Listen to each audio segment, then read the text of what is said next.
Pozdrav svima, ja sam teta Lana. Današnja priča nosi naslov Izbavljen od mraka. Poruka ove priče je: Bog mi pomaže da njegovu vijest spasenja prenesem drugima.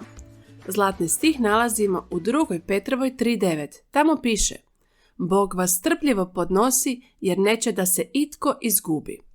Sjećaš li se kad si iz mračnog, zastrašujućeg mjesta izašao na suncem obasjan prostor? Ili iz nekog uskog, tijesnog mjesta na prostrano? Zamisli kako se Jona osjećao kada ga je riba konačno izbacila na obalu. Jona je bio presretan što ispod sebe ponovno osjeća čvrsto tlo. Prvo je duboko udahnuo svjež zrak. Kako mu je godio nakon mirisa ribe u posljednja 3 dana. Žmirkao je jer su ga oči boljele od svjetla nakon 3 dana provedena u ribi. Protezao se i pokušao hodati. Bio je sretan što se ponovno može kretati. Jona se radovao i slavio Boga što mu je spasio život. A onda je iznenada Bog ponovno progovorio Joni.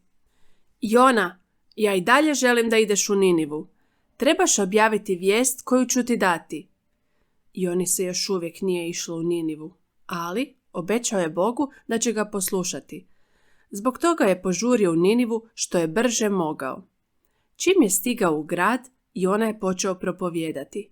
Svima je objavljivao Božju posebnu poruku upućenu pučanstvu Ninive.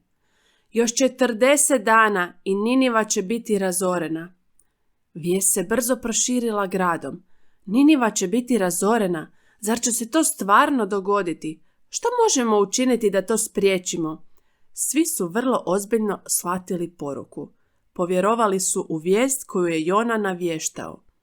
Ubrzo je narod rekao: Ako Bog vidi da nam je stvarno žao zbog zla koje činimo, možda će nas poštedjeti. Možda ne razori grad. Pokažimo da nam je stvarno žao. Nećemo ništa jesti niti se oblačiti u raskošne haljine. Molimo se Bogu i možda će nas uslišati. Ubrzo su se svi obukli u kostrit da pokažu kako im je žao zbog počinjenih grijeha. Postili su i molili za oprost. Kralj Ninive čuje što se događa u gradu. Odmah je znao da Jonino upozorenje dolazi od Boga. I on je povjerovao u poruku. Odlučio je pokazati Bogu kako mu je žao za sve zlo koje su on i njegov narod učinili. Skinuo je kraljevsku odjeću i obukao kostrit, jednostavnu odjeću od grube tkanine. Zatim je kleknuo i molio se Bogu. Kralj je svekolikom pučanstvu u Ninivi objavio: Ljudi iz stoka, goveda i ovce, da ne okuse ništa, ni da pasu, ni da vodu piju.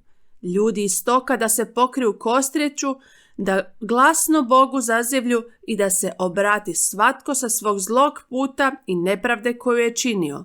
Tko zna, možda će se povratiti Bog, smilovati se i odustati od ljutog svog gnjeva da ne izginemo. I svi su poslušali kralja. Bog je vidio što narod čini. Vidio je kako se pučanstvo u Ninivi kaje. Vjerovao je da im je stvarno žao.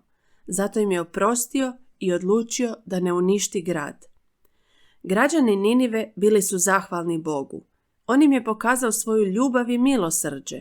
Oni su se promijenili. Počeli su slaviti Boga za njegovu ljubav i oprost. Jona je učinio ono što mu je Bog zapovjedio. Objavio je vijest koju mu je Bog povjerio. Bog je pokazao da mu je stalo do naroda u Ninivi. Htio je da se promijene kako bi ih mogao spasiti. On želi i da se mi brinemo za one koji ne pripadaju našoj crkvenoj obitelji. On želi upotrijebiti nas da njegovu vijest o spasenju objavimo drugima.